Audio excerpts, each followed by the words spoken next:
Gravando. Muito obrigada, bom dia a todos. Iniciamos hoje, dia 11 de novembro de 2022, a sessão virtual da 10ª Câmara Julgadora do Tribunal de Impostos e Taxas, que está sendo gravada. Estão presentes à sessão virtual eu, Isabel Mil, presidente, Dr. Rogério Nomura, vice-presidente, Dr. Odilo Sossolotti, doutora Adriana Pereira Davi e representante fiscal, Dr. Tiago Murbach. Bom, antes de iniciar, eu gostaria de agradecer a doutora Adriana pela substituição, doutora Adriana que está aqui para nos contemplar com o conhecimento e dos julgamentos dos processos. Então, muito obrigada, viu, doutora Adriana? Eu que agradeço a oportunidade. Obrigada. Bom, senhores, não temos inscritos para realização de sustentação oral e também não temos advogados presentes para acompanhamento dos julgamentos. Então, proponho aqui, vamos seguir a sequência da pauta. O primeiro processo é 40.46.800, Petrosara Distribuidora, processo de relatoria do doutor Rogério. Doutor Rogério, o processo já está aberto, o doutor Rogério já registrou o voto. Muito bem. Doutor Rogério, com a palavra. Obrigado, presidente. Bom dia a todos. Bom dia. Esse auto de infração ele contempla 2 itens, sendo o primeiro não pagamento do imposto relativo às saídas internas subsequentes até o consumo final, realizados com etanol hidratado combustível, na qualidade substituto tributário, com erro na determinação da base de cálculo. O item 2 é o creditamento indevido do imposto sem comprovação de origem para o crédito. Já iniciando o voto, presidente, relativamente ao item 1, e seria só em relação ao item 1, a autuada ela alega que não haveria norma legal que fundamentasse a exigência, né, em relação a esse item 1. E em relação ao item 2, ela não traz nenhuma alegação, e, portanto, no meu modo de ver, essa matéria acaba, ou melhor, é incontrovérsia. Existem também 2 pedidos.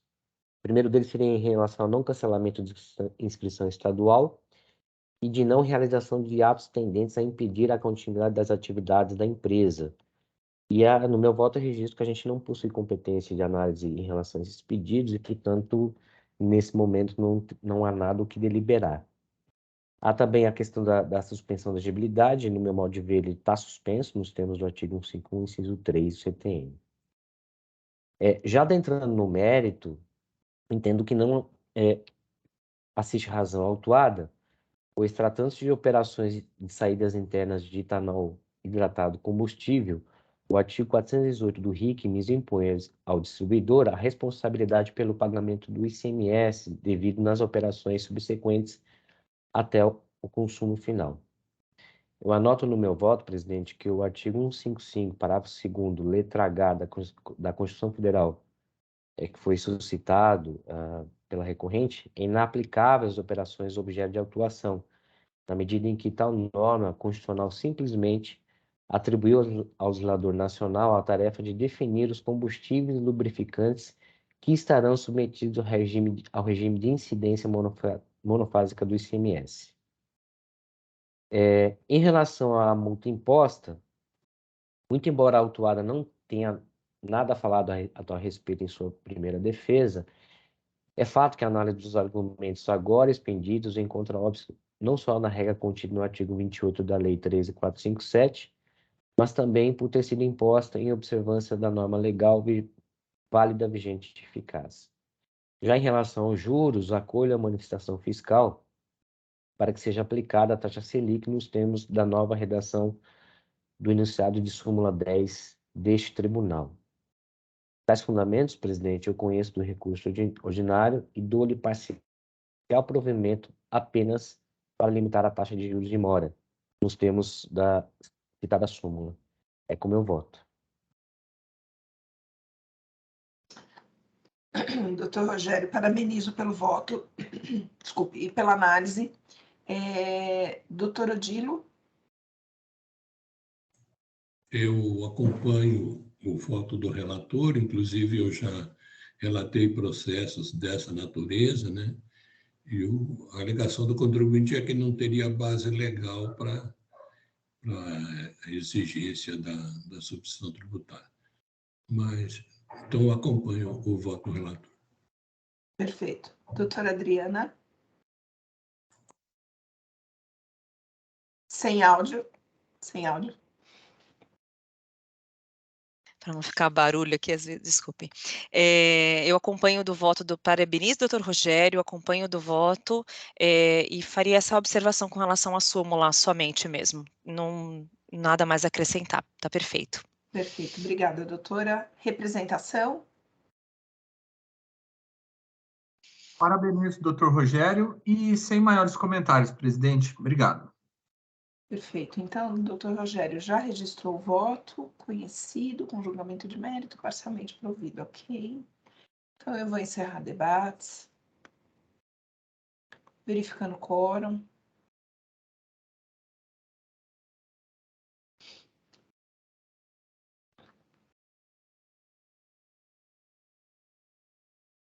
Iniciando a votação.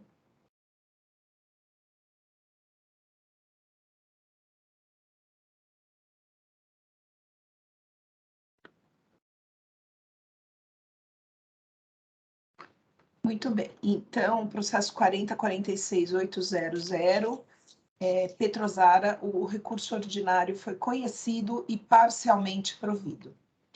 Encerrando a votação. Encerrar o julgamento. Muito bem.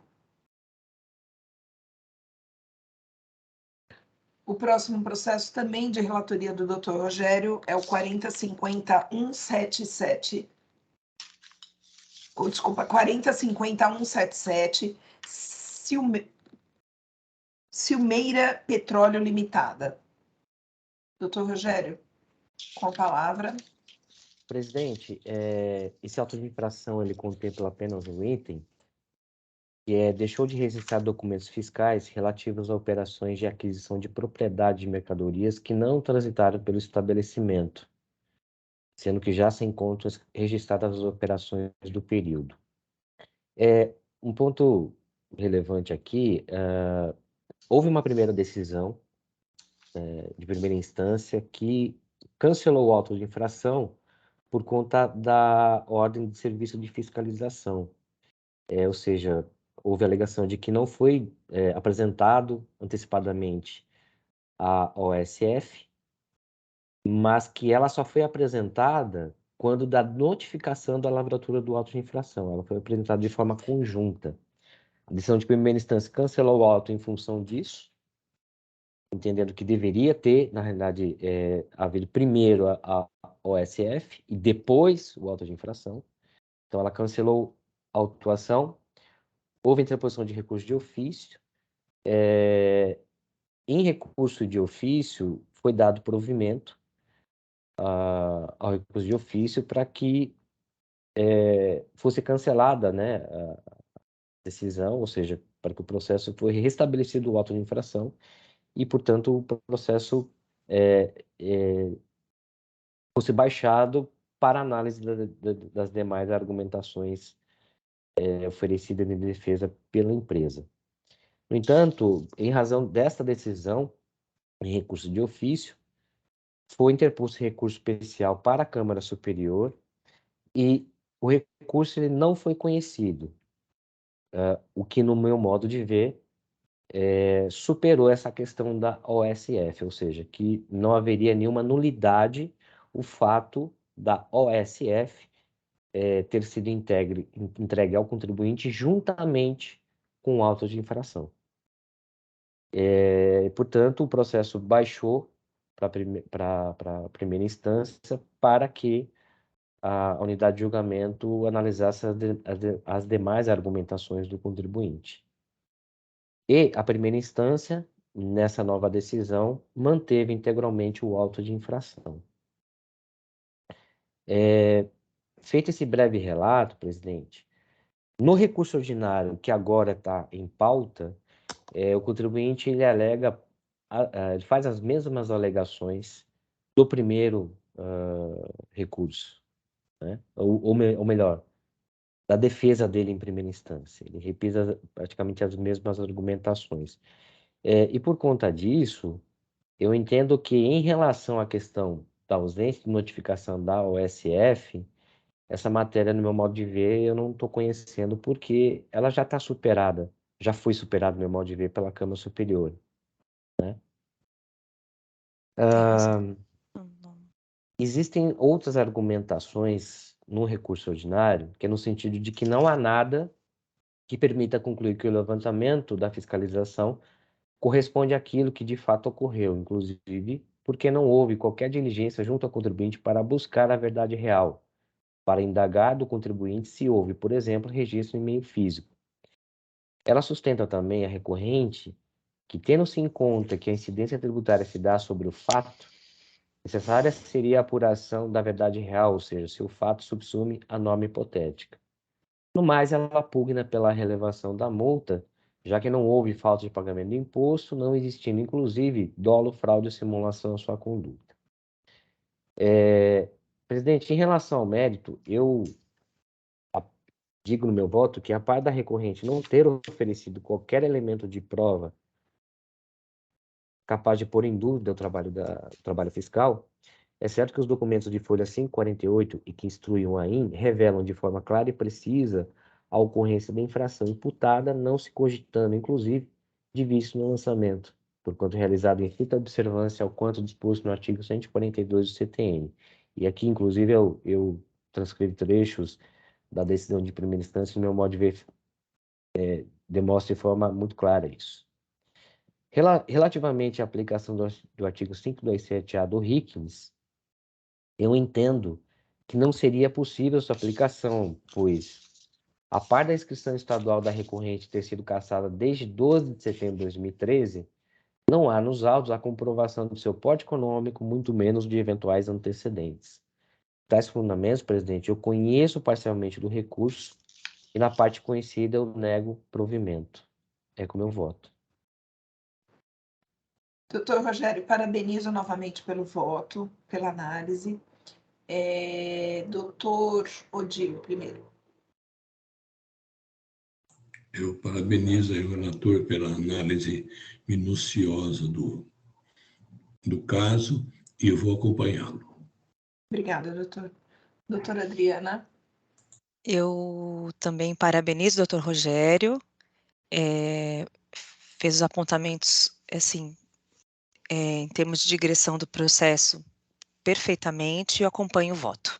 Obrigada, doutora. Representação? Também parabenizo o doutor Rogério, sempre atento a todos os detalhes e as coisas que podem trazer algum problema para o andamento do processo. Então, é isso, sem maiores comentários, presidente. Obrigado. Obrigada.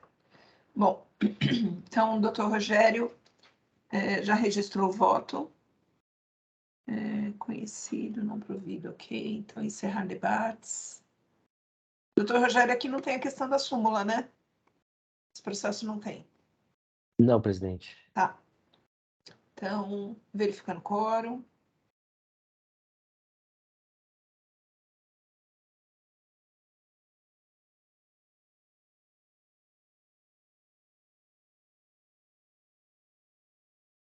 Iniciando a votação.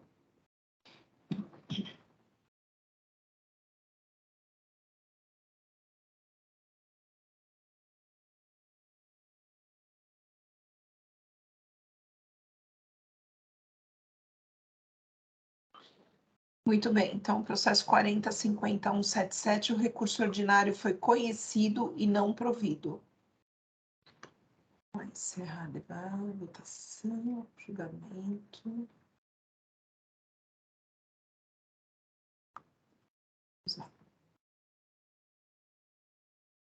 Próximo processo é o 41.38633, C blindados, processo de relatoria do doutor Odilo. Doutor Odilo, com a palavra. Vou rapidamente editar o relato.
O voto já está registrado.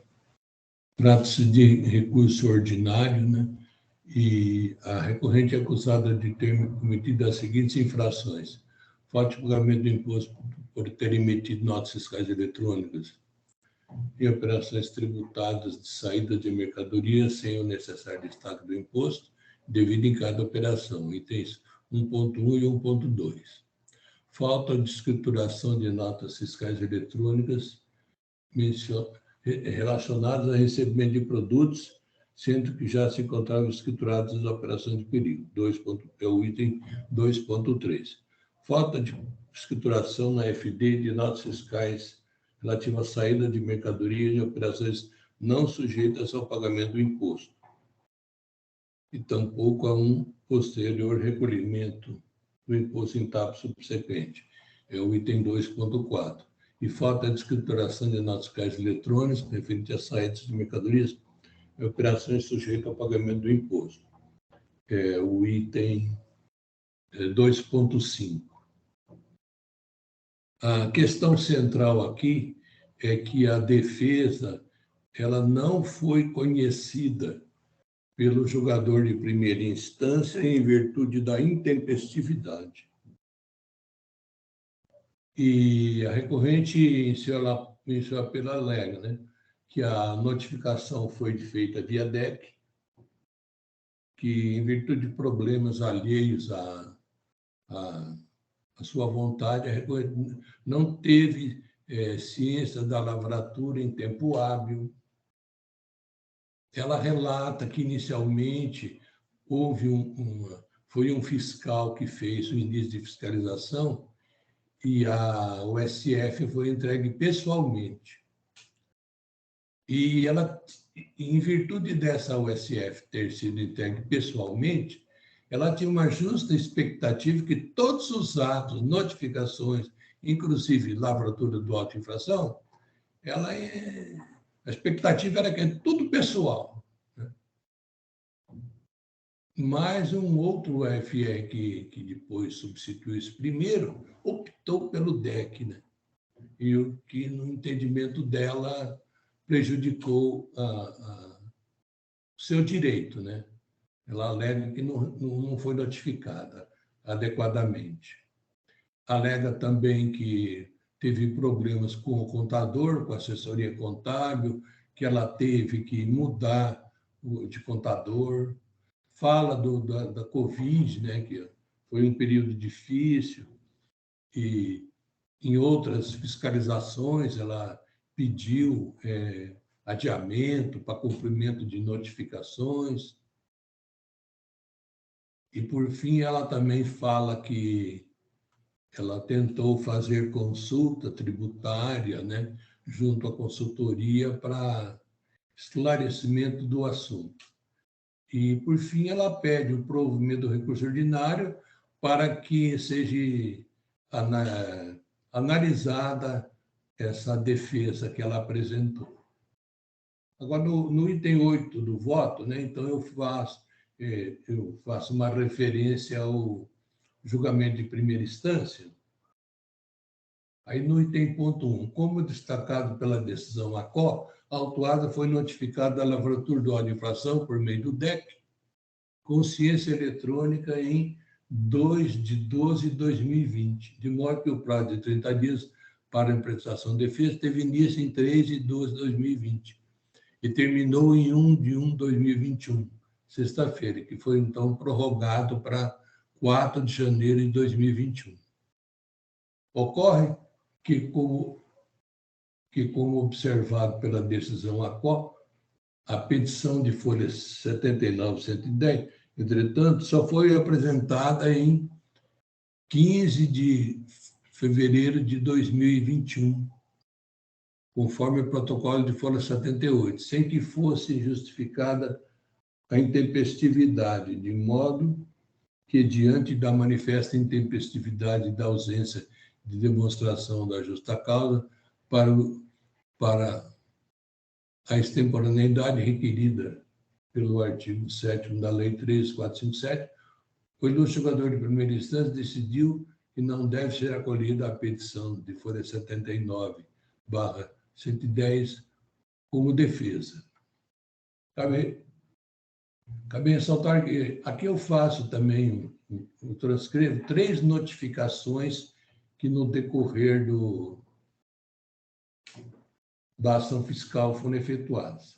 Aí o item 8.4. Pelo exposto, verifique-se que, no decorrer da execução dos trabalhos fiscais, a autuada foi notificada a prestar informações e apresentar documentos que não foram atendidos, conforme consta do relato circunstanciado de folha 9/10. De modo que, no meu entendimento, a alegação da recorrente, no sentido de que ocorreram problemas causados pela culpa da assessoria anteriormente contratada, não infirma a ação fiscal, pois os documentos fiscais devem ser conservados pelo prazo de 5 anos, de acordo com o artigo 202, e apresentados à fiscalização quando expedida a notificação fiscal. Como destacado na decisão a qual as notificações fiscais via DEC são válidas nos termos da Lei 13.918, sendo consideradas pessoais para todos os efeitos legais, nos termos do parágrafo 1º do artigo 4º do diploma legal, de modo que deixe de acatar as alegações da recorrente de que não teria sido devidamente notificada do auto de infração, inclusive em relação à expectativa da recorrente, no sentido de que todas as notificações pertinentes lhe fossem enviadas pela via física, inclusive em caso de lavratura do auto de infração, de forma que pudesse tomar todas as providências cabíveis. Haja vista, repite-se, notificações via DEC são válidas de acordo com a Lei 13.918. Com relação à alegação da recorrente de que formulou consulta tributária, cabe ressaltar que, de acordo com o artigo 513, inciso 3, a consulta deverá conter declaração quanto à existência ou não de procedimento fiscal contra a consulente. Haja visto que, de acordo com o artigo 517, inciso 1, a linha C, não produzirá efeito a consulta formulada sobre fato praticado por estabelecimento, em relação ao qual tiver sido lavrado termo de início de verificação fiscal. Ele perde a espontaneidade. Ressalte-se que consta de folha 149 e 154 a consulta 18.102/2018, de 17 de agosto de 2018, respondida em 28/2/2018. É uma consulta feita por ela anterior à fiscalização. E também a folha 155 e 159, outra consulta, 24.468/2021, de 2021, que foi declarada ineficaz. Eu também cito aqui o entendimento da douta representação fiscal. Então, item ponto 9. Pelo exposto, como bem destacado pela douta representação fiscal, a falta de uma gestão adequada da contabilidade da empresa por parte do escritório contábil, assim como pela própria recorrente, não configura a justa causa prevista no artigo 7º da Lei 13.457. 45709.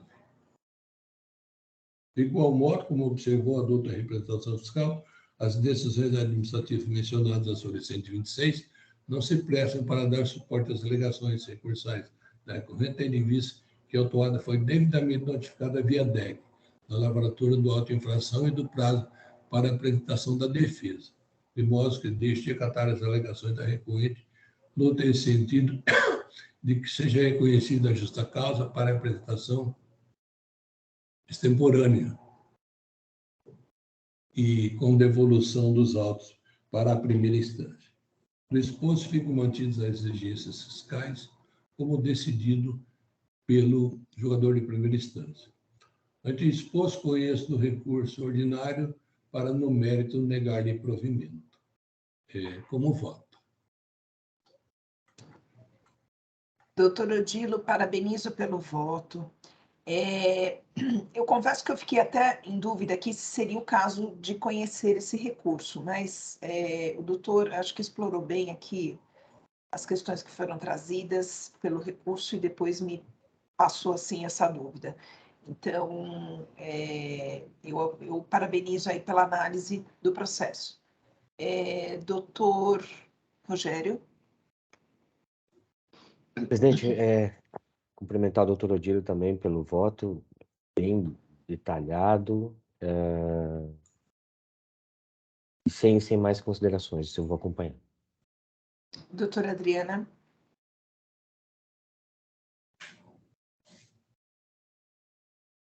Doutora Adriana Cláudia. Congelou? Não. Não, é que eu tenho um cachorrinho aqui, tem horas que ele começa a latir, aí eu coloco o áudio no mudo por esse motivo. Doutor Odilo, parabéns pelo voto muito bem detalhado. Eu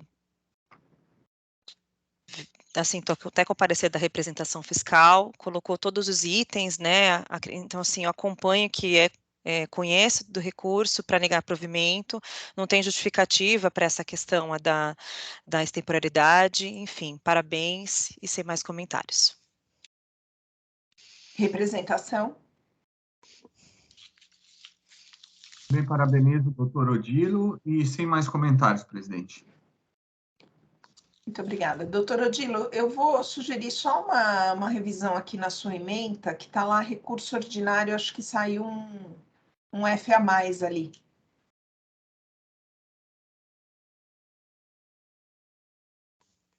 Bem no finalzinho da ementa. Recurso ordinário conhecido e não provido.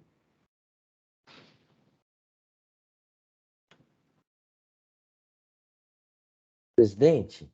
Sim. Posso fazer uma observação? Na realidade, eu queria até compartilhar com os colegas, mas porque isso veio só agora. Mas eu acho que isso não dificulta tanto os trabalhos assim. Muito embora a representação fiscal, muito embora a gente tenha falado aqui da questão da tempestividade da defesa, se seria o caso aqui, não sei se seria por nós ou seria pela primeira instância, em relação à súmula 10.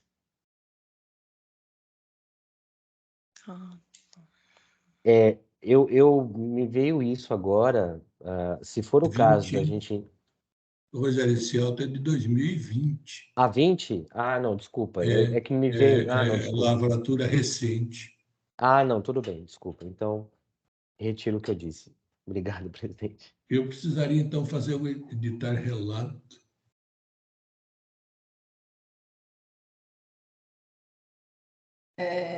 Deixa eu ver aqui. O doutor teria que abrir para editar relato? Pronto.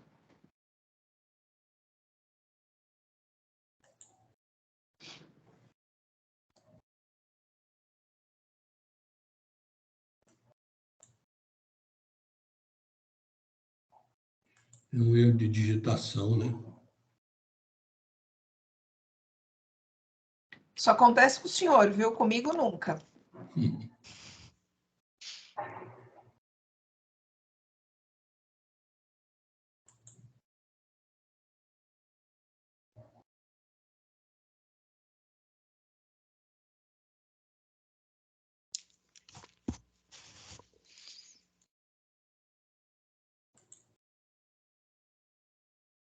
e fiz a retificação. Perfeito, vamos lá. Então, encerrar debates. Verificando o quórum.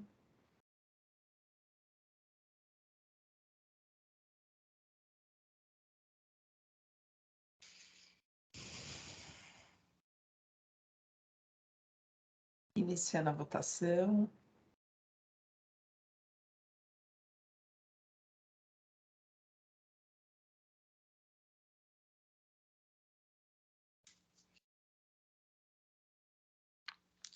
Muito bem, então, o processo 41.38.633, o recurso ordinário foi conhecido e não provido.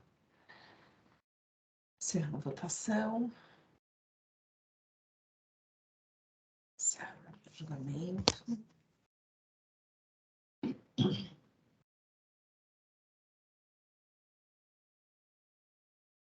E vamos lá, agora o processo último da pauta 41.39.090, confecções de roupas LSK, processo de minha relatoria.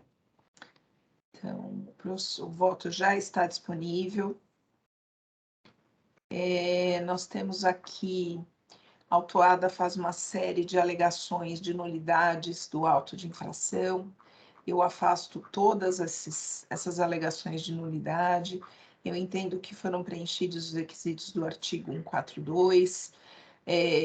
Inclusive, ela traz aqui alegações sobre a Lei Complementar 939 e o descumprimento do prazo de 90 dias. Eu entendo que não é motivo para nulidade do auto de infração. Ela traz aqui, diz que o auto de infração não foi suficientemente, não há provas suficientes, então ela traz uma série de alegações aqui de nulidade que eu acabo afastando todas. Entrando lá no mérito do item 1, ele trata da falta de pagamento de ICMS por não haver escriturado regularmente no livro de registro de saídas notas fiscais de sua própria emissão relativas a operações tributadas. Neste caso, neste item, a recorrente ela alega que a nota fiscal que consta lá das folhas 20 é de devolução sem qualquer relação com a acusação fiscal. Ela alega também que essas infrações, essas operações seriam relativas à transferência entre matriz e filial, que a princípio não teria incidência de imposto. Mas aqui no caso, embora seja realmente, consta lá dos dados adicionais das notas fiscais, a transferência entre estabelecimentos, neste caso, não a acusação é diversa, a acusação aqui é de... A acusação aqui é de... Opa, deixa eu só voltar aqui um minutinho. Falta de pagamento de imposto por não haver escriturado regularmente no livro de registro de saídas. Então, por esse motivo, eu entendo que não se aplica a súmula 166 do STJ. Bom, por esses motivos, eu mantenho o item 1. Relativamente ao item 2, a recorrente é autuada por falta de pagamento de imposto em decorrência de duas irregularidades: emissão de notas fiscais eletrônicas de saídas com erro na determinação da base de cálculo e escrituração no livro de registro de saídas de valores de ICMS menores do que os destacados nas respectivas notas fiscais eletrônicas. O FR, a meu modo de ver, ele explorou bem todos os documentos, ele fez uma análise bem profunda. Ele fala que a autuada faz algumas alegações, que seria, o termo seria alíquota e o fiscal usou carga tributária. Na verdade, ele se utilizou aí do termo que está lá no artigo 52, então não vejo nenhum tipo de dificuldade de compreensão do que foi colocado nesse item. No mesmo sentido, a autuada também diz que essas operações seriam de transferência de mercadorias entre estabelecimentos, mas a conduta infracional aqui, ela foi bem demonstrada com os documentos. O FR ele fez uma comparação entre os documentos e a escrituração da autuada, portanto, ficou evidente que houve uma escrituração no livro de registro de saída com valores menores do que aqueles destacados nas notas fiscais. Por esses motivos, eu também mantenho o item 2. Com relação ao item 3, a autuação de crédito indevido por escriturar no livro de registro de entradas valores superiores ao valor do imposto destacado, nas seguintes condições: escrituração de livro de registro de entradas, o valor superior ao valor do imposto destacado na nota fiscal, e escrituração no livro de registro de entradas de notas fiscais de entradas canceladas. O FR também procedeu aqui um confronto dessas notas fiscais. Entendo que, da mesma forma anterior, essas infrações estão, sim, comprovadas.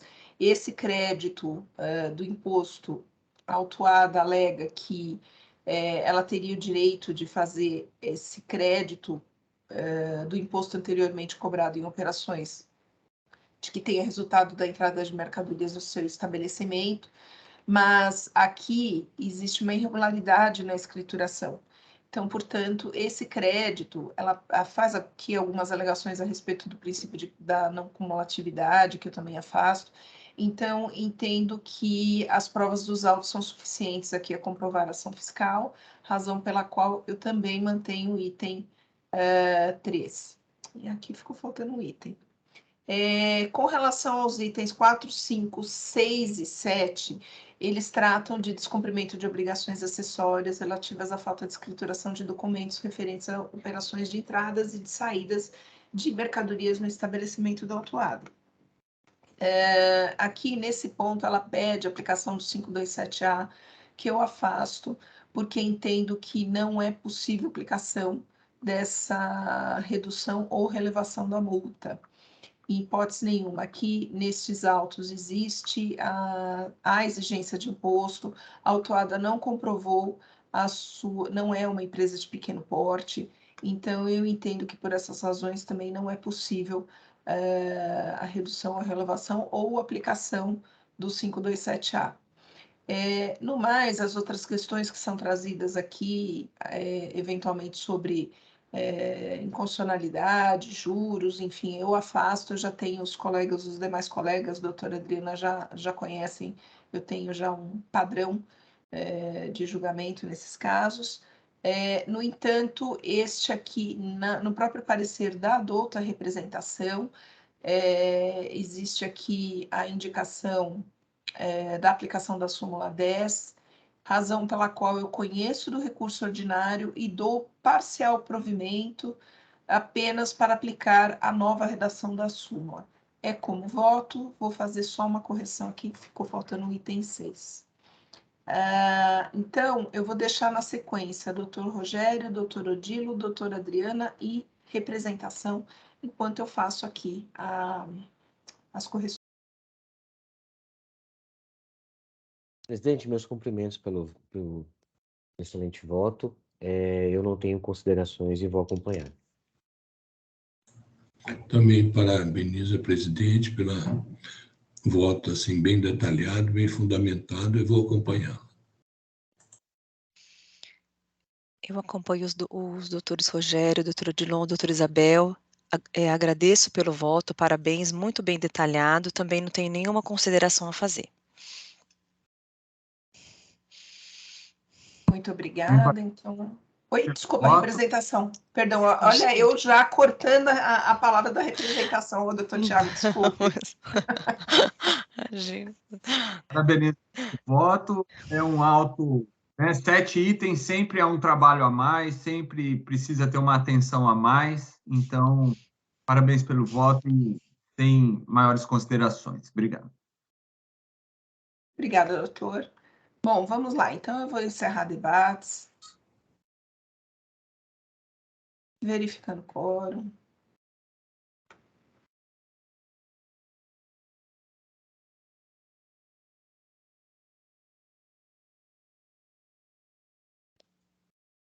Iniciando a votação.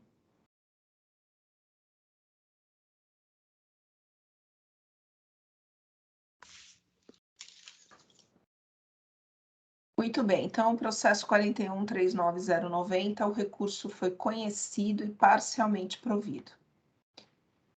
Vou encerrar a votação, encerrar julgamento.